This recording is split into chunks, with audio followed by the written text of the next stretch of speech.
പിടിച്ച് മച്ചാനെ, ആ ചെക്കൻ ഇനി അബൂസുന്റെ പുറകെ നടന്ന മരുമോളെ കാണാൻ നിങ്ങൾക്ക് ഈ കഴുത്തുമേലെ തല ഉണ്ടാവൂല. ജമാലിന് ഒറ്റ വാപ്പേ ഉള്ളൂ, അതുപോലെ ഒറ്റ വാക്കും. നിങ്ങൾ എന്താ തപ്പി നോക്കണത്? പലമാതിരി ജന്തുക്കളെ നമ്മളെ കണ്ടിട്ടുണ്ട്. അത് ചിലതിനൊക്കെ വേവിച്ച് തിന്നിട്ടുള്ളൂ. ഇതുമാതിരി ഒരു ഹിംസ്ര ജന്തു നമ്മൾ ആദ്യമായിട്ടാണ് കാണുന്നത്. ജമീല ഒന്ന് വേണമെന്ന് വെച്ചാ അത് നേടിയിട്ടേ അടങ്ങുള്ളൂ. അത് ഓന്റെ സ്വഭാവ. പണ്ട് ബാപ്പമാര് വാക്കുകൊടുത്ത ബന്ധമല്ലേ, അതങ്ങോട്ട് നടത്തി കൊടുത്താൽ എന്താ? ബാപ്പമാര് ബാക്ക് കൊടുത്ത പണ്ടല്ലേ, ഇപ്പൊ ഓളുടെ ഇഷ്ടം കൂടി നോക്കണ്ടേ? വലുതായില്ലേ? ഇഷ്ടവും മനസ്സും ഒക്കെ നോക്കിയിട്ടാണ് ഞാൻ നിങ്ങളുടെ കൂടെ കഴിയണത്. അതുപോലെ അതും അങ്ങ് നടക്കും. കുട്ടികളുണ്ടാവില്ലെന്ന് പറഞ്ഞ് 4 എണ്ണത്തെ മൊയ് ചൊല്ലി എന്നെ കെട്ടി. എന്നിട്ടിപ്പോ കൊച്ചുണ്ടായോ? എനിക്ക് നല്ല ഉറപ്പാ കൊയപ്പം ഇങ്ങക്കാണെന്ന്. അപ്പൊ അനക്ക് നേരത്തെ കൊച്ചുണ്ടായിട്ടുണ്ടോ? എങ്കി ഇപ്പൊ പറ, ഇപ്പൊ മൊയ്യല്ല. വേണ്ടാതിനെ പറഞ്ഞാലുണ്ടല്ലോ, നിങ്ങൾക്കിത് പാരമ്പര്യമായിട്ടുള്ളതാ. ആദ്യക്കാട് ഗതി ഇതന്നല്ലേ? എന്റെ മനസ്സ് പറയണത് 6ാമത്തെ കെട്ടിലെ ഇമ്മക്കൊരു കുഞ്ഞിക്കാല് കാണാൻ യോഗമുള്ളൂ. അന്ന് നിങ്ങളുടെ മയ്യത്തെടുക്കും. ഈ ജമീലേ ജമാലിന്റെ പെങ്ങളാ. ദേ നോക്കിയേ, മാളിയക്കര കുടുംബത്തിലെ കോടിക്കണക്കിന് സ്വത്തിന് അവകാശിയാ നബീസു. ഓളെ എന്റെ ജമാലിന് കൊടുത്തില്ലെങ്കിലേ അവങ്ങളെ തട്ടും. എന്റെ പടച്ചോനെ, കർക്കിടക മാസത്തിൽ എത്ര വെള്ളടി പാഴായി പോൺ. അതിലൊരെണ്ണ ബലാലി ജമാലിന്റെ തലേ വീഴില്ലല്ല.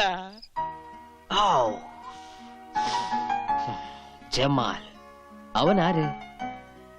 അല്ലെങ്കിലും അല്പം സാഹസികതയുണ്ടെങ്കിലേ പ്രേമത്തിനൊരു ത്രില്ലുള്ളൂ. എന്താ നീ പേടിച്ചു പോയോ? കാമുകന് വേണ്ടത് കാട്ടാളന്റെ കരുത്തല്ല, കരളുറപ്പാണ്. അത് നിനക്കില്ലേ?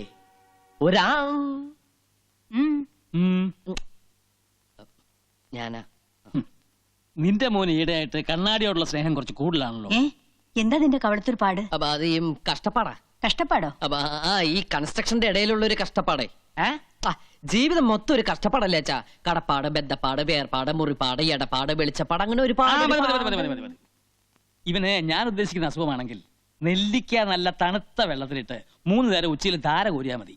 ശരിയാ, അനുഭവസ്ഥര് പറഞ്ഞ എനിക്ക് വിശ്വാസം. ഒരു മിനിറ്റ് ഒന്നുകൂടി വരും. വാന്നൊരു കാര്യം പറട്ടെ. എന്താ അത്ര സ്വകാര്യം? സോറി മാഡം, അത് ഞങ്ങൾ ആണുങ്ങൾ പേഴ്സണൽ ആയിട്ട് സംസാരിക്കേണ്ട കാര്യം. If you don't mind please ഒന്ന് വരുമോ?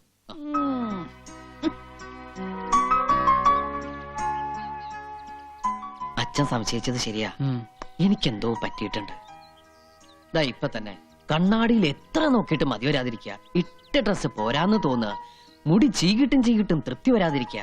ഇതൊക്കെ എന്തിന്റെ ലക്ഷണങ്ങളാ അച്ഛാ? അത് നേരത്തെ പറഞ്ഞല്ലോ. എന്ത് പ്രാന്ത്?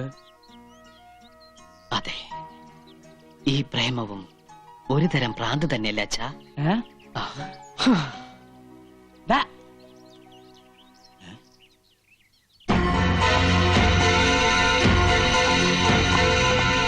എന്തല്ല അങ്ങനെ ആ ഒരു തൊല്ലയും പോയി. എന്തൊരു ബഹളമായിരുന്നു. തലവെട്ടിക്കളയും കുടലെടുത്തുകളയും. ഇപ്പതേ കണ്ടില്ലേ, മതയാനെ ബലങ്ങ് വെച്ച് കൊണ്ടുപോണ പോലെ കൊണ്ടുപോകണം നമ്മടെ അളിയനെ. എന്റെ കുഞ്ഞുമ്മക്ക, പട്ടി ഏറ് വാങ്ങാനും മനുഷ്യന്റെ തലയിലെത്ത് നേരെ ആവാനും അധികം സമയം വേണം. എന്തായാലും കുഞ്ഞുമ്മക്ക രക്ഷപ്പെട്ടു.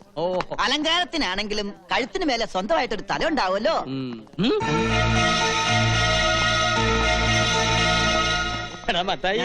ഫോറസ്റ്റ് ഗാർഡിനെയാണ് കുത്തിയത്. യബൻ കുറച്ചു കാലം ഗോതമ്പുണ്ട മിഴുങ്ങേണ്ടി വരും.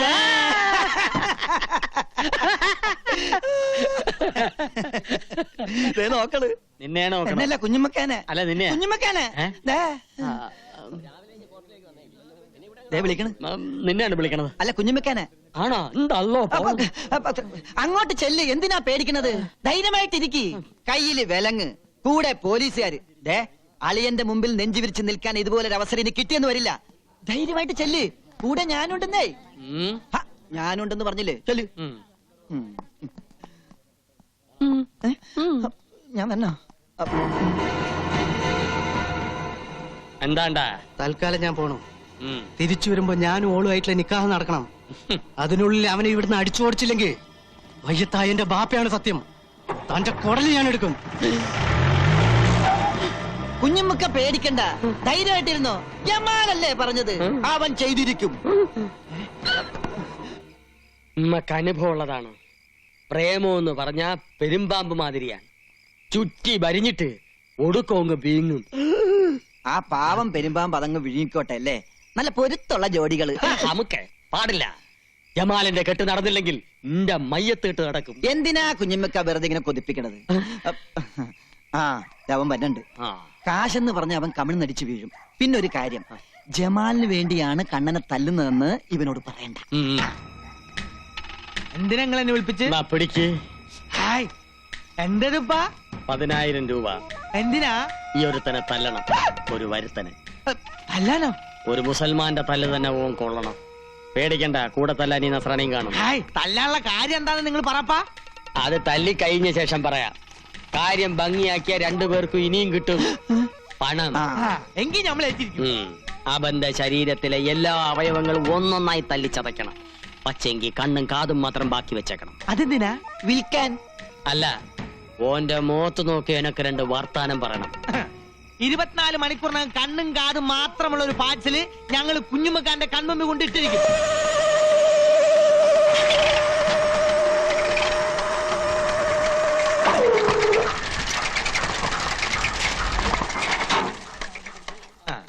Hello hello hello hello.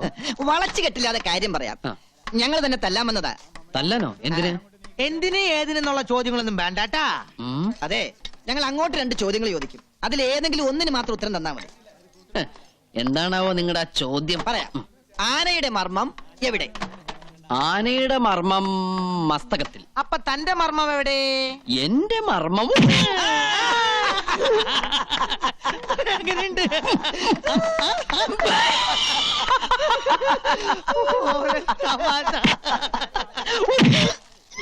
ഇതെങ്ങനെയുണ്ട്? എങ്ങനെയുണ്ട്? ആ, കൊള്ളാം. അമ്മേ, നീ എന്നെ തല്ലിയോ?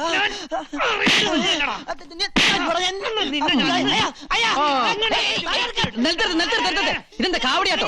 Hey, hello. എന്റെ ബാപ്പ പണ്ടൊരു കാവടിയാട്ടക്കാരനായിരുന്നു. നിലത്ത് നിർത്താളെ, എന്നിട്ടിരിക്കെ. എന്താ നിങ്ങളുടെ പ്രശ്നം? ഞങ്ങൾ 2 പേരും കൂടി ഒരാളെ തല്ലാൻ വിട്ട്, ആ. എന്നിട്ട് പരസ്പരം തല്ല ശരിയാണോ? വളരെ മോശമല്ലേ? പൈസ വാങ്ങിയാൽ തീർച്ചയായും തല്ലണ്ട. തല്ലണം.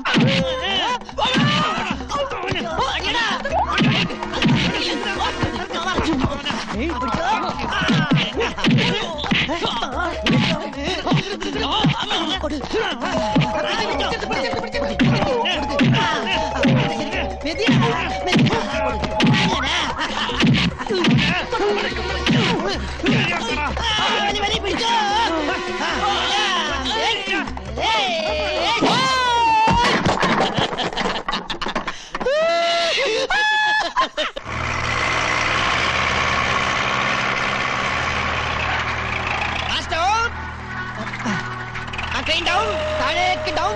ആ പോട്ടെ പോട്ടെ. ഓക്കെ. ഇടി കൊണ്ടപ്പോ വെയിറ്റ് കൂടിയാ. അവന്റെ അച്ഛനെയൊന്നും ഉമ്മർത്ത് കാണില്ലല്ല. ഈ പരുവത്തിൽ അവരൊന്ന് കാണേണ്ടതായിരുന്നു. എന്തല്ലാ, നിക്കടാ. മാളിയേക്കര തറവാട്ടിലെ പെണ്ണിനെ മോഹിച്ച ഇതാണ് ഗതി. അന്ന് നീ ജമാലിന്റെ കയ്യിൽ നിന്ന് രക്ഷപ്പെട്ട്, പക്ഷേ ഈ കുഞ്ഞാമതിന്റെ കയ്യിൽ നിന്ന് രക്ഷപ്പെടാൻ പറ്റില്ല മോനെ. മൂസൂട്ടി എവിടെ? അവന്റെ അടിയായിരിക്കും അവനെ പരുവത്തിലാക്കിയത്. അല്ല, നിന്റെ കണ്ണിന് എന്ത് പറ്റി? സുറുമ എഴുതിയതാ. യന്ത്രമനുഷ്യൻ ഒന്ന് തിരിഞ്ഞേ.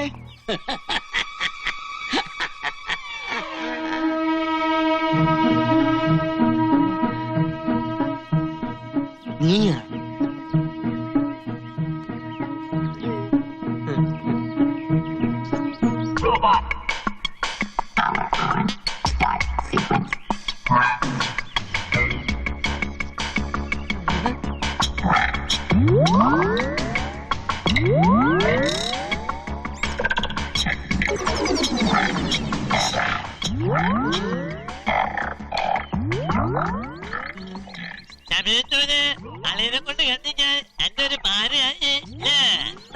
എന്ത് പാര?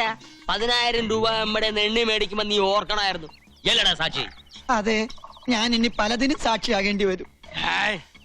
എന്റെ എല്ലാ അവയവങ്ങളും അവന് തന്നെ തണച്ചു. കണ്ണും കാതും മാത്രം ബാക്കി വെച്ചു അല്ലേ? അല്ല, ഈ ഒരു കയ്യും കൂടി മാറ്റി വെച്ചു. ഇതെന്തിനാണ്? എടാ മൂസൂട്ടി, അന്റെ അടി നമുക്ക് വെറും തൂവൽ സ്പർശാണ്.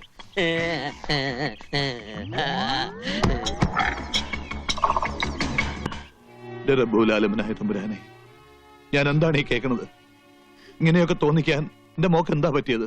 ഒന്നും പറ്റിയതല്ല, അഹമ്മദിയാ ചുട്ടടി അതിന് കൊടുക്കേണ്ടത്. ശാസിച്ചല്ല, സ്നേഹിച്ച ഞാൻ നിന്നെ വളർത്തിയത്. ആ വല്യമ്മാമയെ നീ പരീക്ഷിക്കുകയാണോ? ഈ മാളിയേക്കര കുടുംബത്തില് ഇങ്ങനെ ഒരു നാണക്കേട് എന്റെ ഓർമ്മയിൽ ആരും ഉണ്ടാക്കിയിട്ടില്ല. ഈ വിവരം അറിഞ്ഞപ്പോ മുതല് നിന്റെ വല്യമാമ ഉരുകി ഉരുകി തീരുക. അതറിയോ അനക്ക്? എന്റെ ജമാൽ എങ്ങനെ ഇത് അറിഞ്ഞ എന്ത് പുകിലായിരിക്കും നടക്കുക? എന്തിനാണ് എപ്പോഴും നമ്മളെ ഓർമ്മിപ്പിക്കണത്? ദേ കണ്ടില്ലേ, എന്റെ ശരീരം പന്നി ഇറങ്ങിയ പാടം പോലെയായി. ഇവന് കിട്ടിയ തല്ല് ഒമ്മക്ക് എന്നൊരു താക്കീതാണ്. അല്ല, ഓൻ നിരപരാധിയാ. സത്യം പറഞ്ഞ ഓൻ ഉള്ളതുകൊണ്ടാ ഞാൻ ഇങ്ങനെയല്ലേ രക്ഷപ്പെട്ടത്. പന്നി. ഹായ്. ഓടാൻ അറിയാവുന്നോണ്ട് ഞാൻ രക്ഷപ്പെട്ടു. പിക്കാസും കട്ടപ്പാരിയായിട്ട് ഓന്റെ ജോലിക്കാര് കൊല്ലാൻ ഒങ്ങിയപ്പോ ഓൻ ഒറ്റൊരുത്തൻ തടുത്തോണ്ടാ എന്റെ ജീവനെല്ലാം ബാക്കി കിട്ടിയത്. എന്റെ സ്റ്റെബിലൈസറിന് അടി കിട്ടിയത്. പാപം, കല്യാണം കഴിക്കാത്തൊരു ചെറുപ്പക്കാരനാ. ഇനിയുള്ള ജീവിതം എന്തിനു കൊള്ളും? നിസ്കരിച്ച് തീർക്കല്ലേ? ഇനി വർഗീയത വെച്ച് കളിച്ചാലേ ഓനൊരു പാഠം പഠിക്കും. വാളെടുക്കാൻ വരട്ടെ. രണ്ട് കൈ മുട്ടിയാലല്ലേ ഒച്ച ഉണ്ടാവുള്ളൂ. ഇവളും ഒരു കാരണക്കാരിയല്ലേ? എന്താ മോളെ നിന്റെ ഉദ്ദേശം? നീ ആഗ്രഹിച്ചതൊക്കെ ഈ വല്യമാമ നടത്തി തന്നിട്ടില്ലേ? പക്ഷെ ഇപ്പോ ഈ അരുതാത്തതൊക്കെ ആഗ്രഹിച്ച വാങ്ക് വിളി കേൾക്കണ ഈ തറവാട്ടില് ഇനി എല്ലാരും സംകൂതേണ്ടി വരും. അതിന് യോഗം ഉണ്ടാകൂല. ശങ്കൂതന്റെ ചങ്ക് ജമാല് കൊണ്ടുപോകും. ദയക്കാ നമ്മളൊരു കാര്യം പറയാം. കുടുംബത്തിന് മാനക്കേട് ഉണ്ടാക്കിയ ബിരിയാണിയിൽ വിഷം ഒഴിച്ച് തിന്ന് നമ്മൾ ശത്ത് കളയും. ചുമ്മാ നീ എന്താ ഒന്നും മിണ്ടാത്തത്? കൊച്ചുനാളിൽ എനിക്ക് അരക്കൽ ബിബിയുടെ കഥ പറഞ്ഞു തന്നത് വല്യമ്മയായിരുന്നില്ലേ? കഥയായാലും കാര്യമായാലും വല്യമ്മ പറഞ്ഞത് മാത്രം കേട്ട് വളർന്നോളാം ഞാൻ. വല്യമ്മ പറയുന്നതേ അനുസരിച്ചിട്ടുള്ളൂ.